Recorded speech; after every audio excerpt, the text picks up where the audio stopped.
교회와 성도는 왜 타락하는가? 이제 본문은 남쪽 유다, 즉 이스라엘을 향한 하나님의 말씀이지만 그 이스라엘이 이제 이 시대에는 바로 교회, 성도, 우리에게 주신 말씀을 기억할 때 교회와 성도는 왜 타락하는가?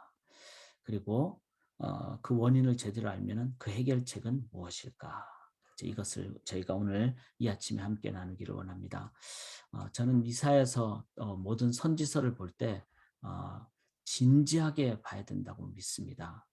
물론 이제 다른 성경도 마찬가지지만 기름 부음 받은 직분이 왕과 제사장과 선지자 이렇게 되는데 이 특별히 선지자는 바로 하나님의 심판을 예언하고 그다음에 해결책을 주시기 때문에 우리가 이 선지서의 말씀을 진지하게 보지 않으면 동일하게 우리도 멸망하게 되고 그리고 그 멸망의 고통을 당하게 된다. 반대로 우리가 진지하게 받고 우리의 삶에 아직 마지막 심판이 있기 전에 이 부분을 우리가 하나님 앞에 해결하면은 우리만 구원받는 것이 아니라 이제 사람들에게 올바른 길을 제시할 수 있다. 이 죽고 사는 문제입니다. 그래서 진지하고 간절하게 우리가 오늘 본문을 함께 살펴봐야 됩니다. 우리의 삶에 이 부분은 항상 기본적인 어떤 원리죠. 원인을 제대로 알아야 올바른 해결책을 알 수가 있습니다. 원인을 제대로 알아야. 이제 미시간에 좀 몇 년을 살다 보면 알레르기라 그러죠. 독일 발음으로는 알레르기, 미국식으로 얘기하면 엘러지. 이 엘러지가 이제 많이 걸릴 수도 있고 또 뭐 요즘은 이제 계절 엘러지도 있고. 근데 종류가 많잖아요. 계절 엘러지나 뭐 음식 엘러지나 이런 경우에는 그 음식물이 어떤 것이냐에 따라서 엘러지가 나에게 이제 될 수 있는 또 제공이 될 수 있는 그런 상황이 되죠. 그런데 그 어떤 음식물인지 모르고 왜 그런지 모르면은 해결책을 찾을 수가 없는 거죠. 그래서 이제 알러지 진단 키트라는 게 아주 종류가 많습니다. 그것은 그 원인을 알아야 그게 맞는 약을 쓸 때 해결을 할 수가 있기 때문에 그렇죠. 그래서 우리의 삶도 마찬가지입니다. 왜 우리가 힘이 없고 또 우리가 왜 살면서 어렵고 이 모든 것은 그 이유, 원인을 알 때 그때 우리가 해결책도 제대로 할 수 있다. 이스라엘이 이제 범죄하고 타락을 하게 되죠.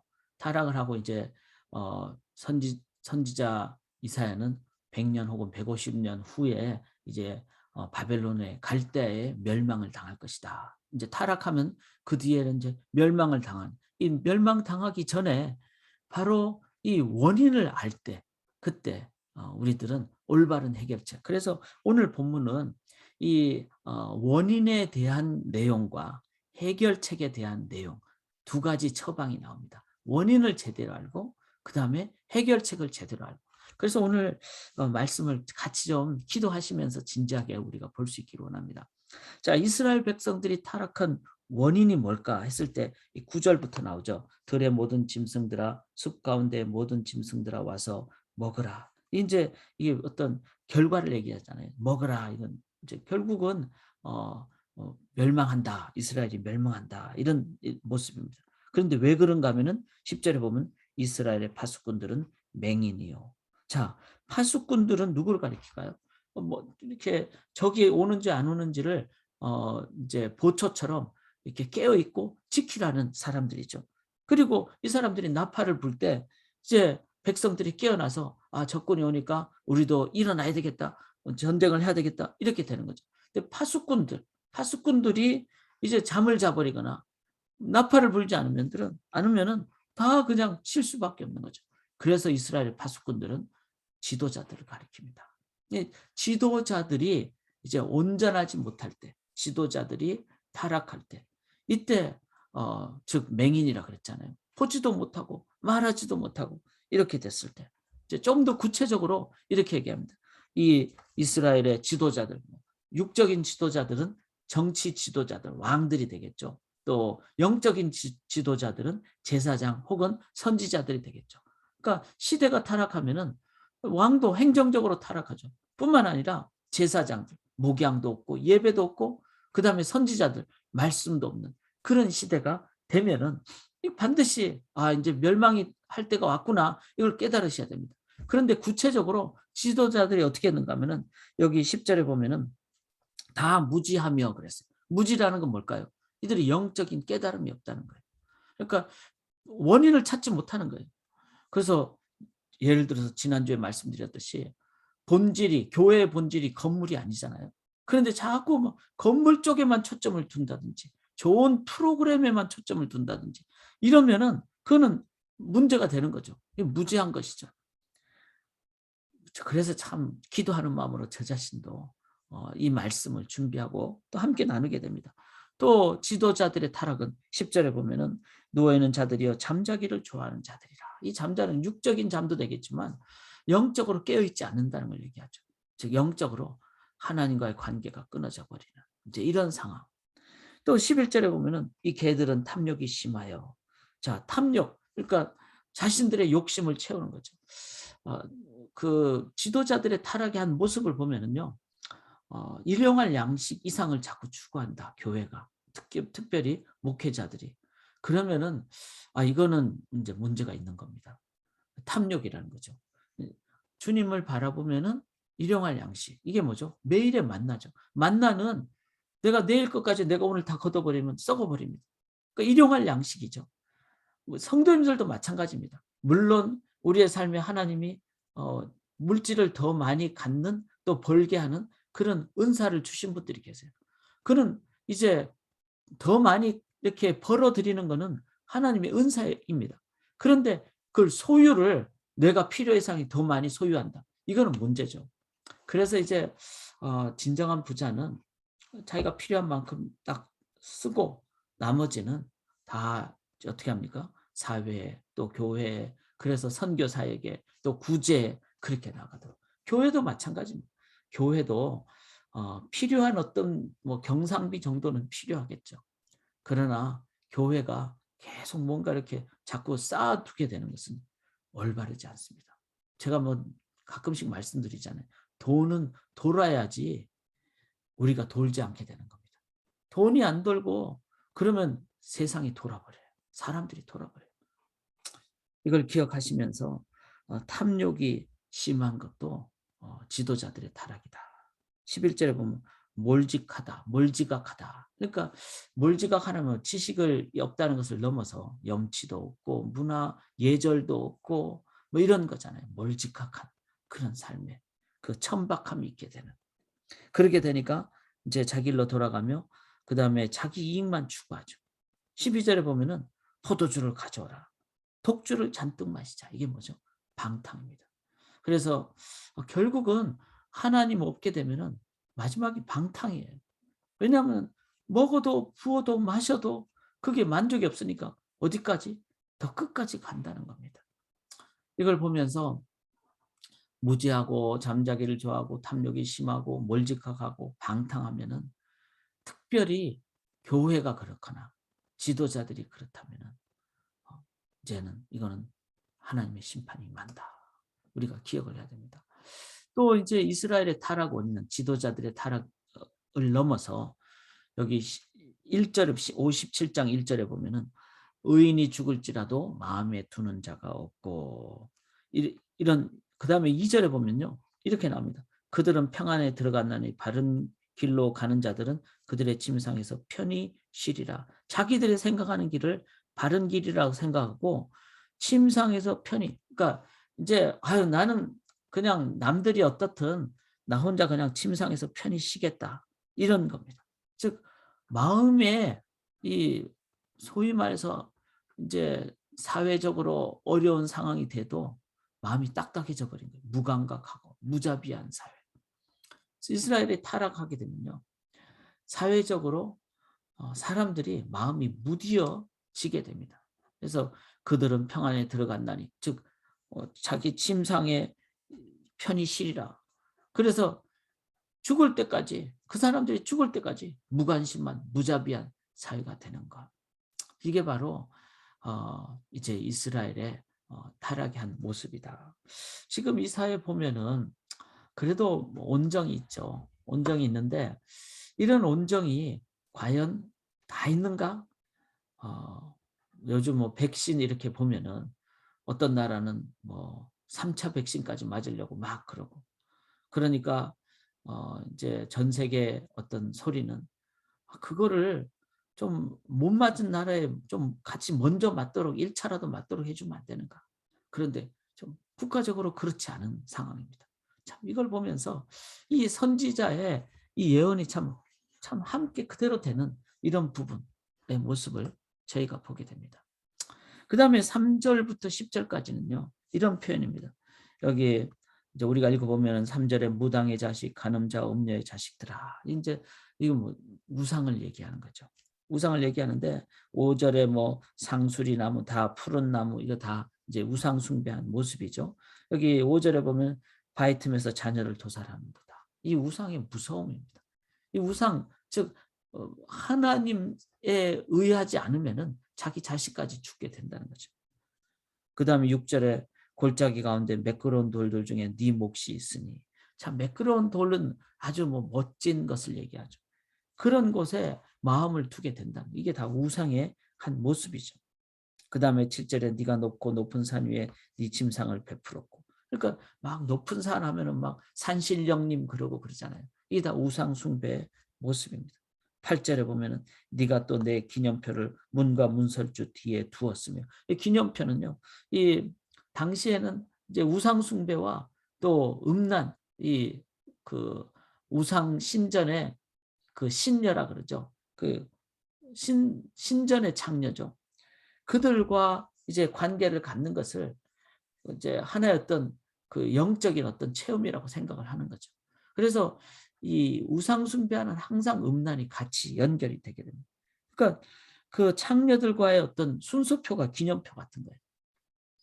근데 그거를 문과 문설주 뒤에 두었다 그랬어요. 자기 문과 문설주.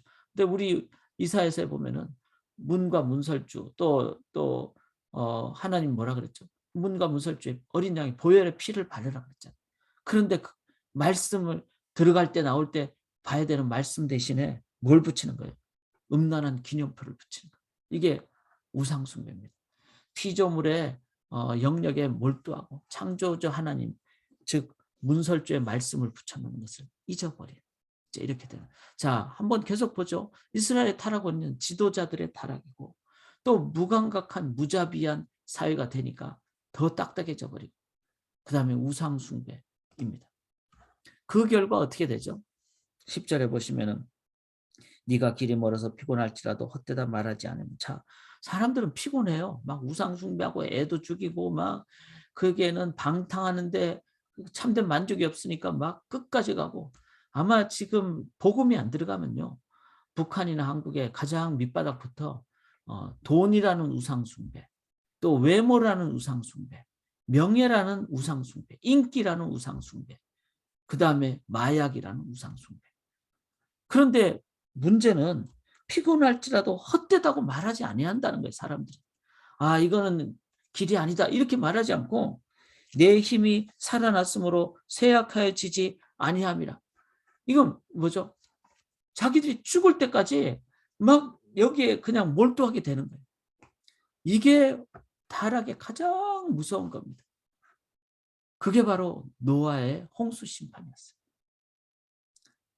하나님이 이렇게 선지자를 통해서 또 말씀을 통해서 가르쳐 주는 거는 우리가 하나님 안 섬기면은 우상 숭배하면은 우상 숭배가 뭡니까? 이렇게 생각하시면 됩니다. 우상 숭배는 하나님을 안 섬기는 것. 하나님을 안 섬기는 모든 것.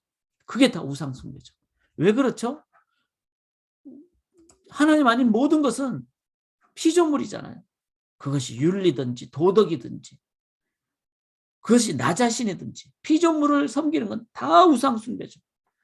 그래서 저는 이 말씀 준비하면서 우리가 막 산신령께 비나이다 막 무당집에 가지 않고 뭐 점집에 가지 않고 또 막 천박하게 막 교회 건물을 높게 짓지 않고 그렇지 아니한다 할지라도 더 무서운 거는요. 나는 그만큼 나는 착해. 그만큼 나는 올바르게 살았어. 나는 그만큼 바르게 살았어. 그러면서 나도 모르는 사이에 나 자신을 높이는 것. 이게 뭐죠? 이게 또 다른 우상 숭배입니다. 그래서 타락의 원인을 제대로 발견하는 것은 뭐죠? 그는 하나님 안 섬기면은 그것이 인간이든 우상이든 음란이든 어떤 거든 죽을 때까지 우리를 몰아가는구나. 이거를 깨닫는 게 제일 중요합니다. 죽을 때까지. 그리고 해결책은 뭐죠? 어떤 인간도 아니고 어떤 종교도 아니고 어떤 도덕도 아니라는 거예요. 이런 면에서는 좀 냉철해야 됩니다. 내 안에 살아계신 하나님이 아니시면 안 된다. 근데 그 하나님이 이제 11절부터 말씀하십니다. 네가 누구를 두려워하며 누구로 말미암아 놀랍게 거짓을 말하며 나를 생각하지 아니하며. 자, 하나님을 생각하지 아니하며 이를 마음에 두지 아니하느냐. 네가 나를 경외하지 아니함은 내가 오랫동안 잠잠했기 때문이야. 자, 하나님은 일부러가 아니라 육이라 그러죠. 육이. 하나님 그냥 내버려 두신 거죠. 왜 그렇죠? 탕자가 집을 나가서 스스로 돌아올 때까지. 왜냐하면 하나님의 형상을 가진 우리에게는 지정의에 우리가 해야 될 그런 영역이 있기 때문에, 깨달아야 될 영역이 있기 때문에. 그래서 하나님은 오랫동안 잠잠하십니다. 자, 이 말씀 보면서 하나님이 지금 언제까지 잠잠하실까? 그런데 주님이 만약에 내일 오신다면 기회가 없을 수 있다는 거죠. 그래서 지금 잠잠하실 오늘 우리가 회개해야 된다. 지금 잠잠하실 때 나는 하나님과 지금 교제하고 있는가? 이거를 보셔야 된다는 거. 자, 그래서 선지자를 통해서 100년, 150년 전에 미리 말씀드리잖아요. 또 노아에게도 내가 100년 후에 홍수 심판할 것이다. 그럼 100년 동안 방주를 지어야 되잖아요. 마찬가지로 지금 우리가 그 일을 해야 돼요. 그 다음에 12절에 보면 네 공의를 내가 보이리라. 네가 행한 일이 네게 무익하니라. 인간의 처절한 무익함을 하나님은 드러내십니다. 이걸 꼭 기억하면서 하나님의 그 존재가 없으면 인간은 바벨탑을 쌓을 수밖에 없는 자다. 결론은 이겁니다. 이 13절까지 제가 읽겠습니다. 네가 부르짖을 때 네가 모은 우상들에게 너를 구원하게 하라. 그것들은 다 자, 구원하게 한번 우상을 의지해봐라. 그것들은 다 바람에 날려가겠고 그 다음에 기온에 불려갈 것이로다. 그래서 이 우상은 그냥 바람에 나는 겨처럼 아무것도 아니라는 것을 깨닫는 때까지. 자, 그게 결론이 아닙니다. 그러면 우리가 다 그냥 어떻게 해야 돼요? 이제 인생을 끝내야 돼요. 그런데 그게 아니라 언제까지? 13절 끝부분에 나를 의뢰하는 자는 땅을 차지하겠고 나의 거룩한 산을 기업으로 얻으리라. 여기서 가장 핵심이 뭐죠? 주님을, 하나님을 의뢰하는 것. 하나님을 의뢰하는 것. 자, 이사야 선지자가 왜 이렇게 길게 앞부분을 얘기하고 마지막 13절에도 마지막 하반부에 하나님만을 의뢰할 때까지 이렇게 말씀했을까요? 이 앞에 과정이 없으면요. 하나님을 의뢰하는 것도 어떻게 할까요? 그냥 대충 하는 겁니다. 아유, 오늘 뭐 하나님 한번 이 새벽에 뭐 의지하고 나는 이제 도장 찍었으니까 이제부터는 내 마음대로 살 거야. 그런 의도는 아니겠죠. 이렇게 앞부분이 진실하게 나 자신이 처절하게 하나님이 없을 때 이렇게 참 어렵다는 것을 깨닫는 자는 하나님을 의뢰할 때 어떻게 의뢰할까요? 전심으로 진심으로 삶의 오늘 매 순간 내가 하나님을 의뢰하지 않는 그 순간은 내 영이 죽고 내 자식도 내가 제물로 바칠 수 있겠구나. 이걸 생각하시면서 하나님을 나의 오늘 하루 종일 매 순간 매 발걸음 의지하는 이 자세를 갖는 것이 진정한 죄에 대한 해결입니다. 주께로 지금 갑시다. 그리고 오늘 이 말씀을 기억하며 기도하며 쉬지 않고 기도함으로 하나님의 임재를 영광을 하루 종일 누리시는 주의 백성 되시기를 주님의 이름으로 간절히 기원합니다. 우리 구주 예수의 십자가의 은혜와 하나님 아버지의 은혜와 성령님의 교통 교제하심이 하나님만을 전심으로 의뢰하는 성도님들의 삶과 가정과 자녀들과 청년들의 삶과 미래의 가정들 위해 지금부터 영원토록 함께 있을지어다. 아멘.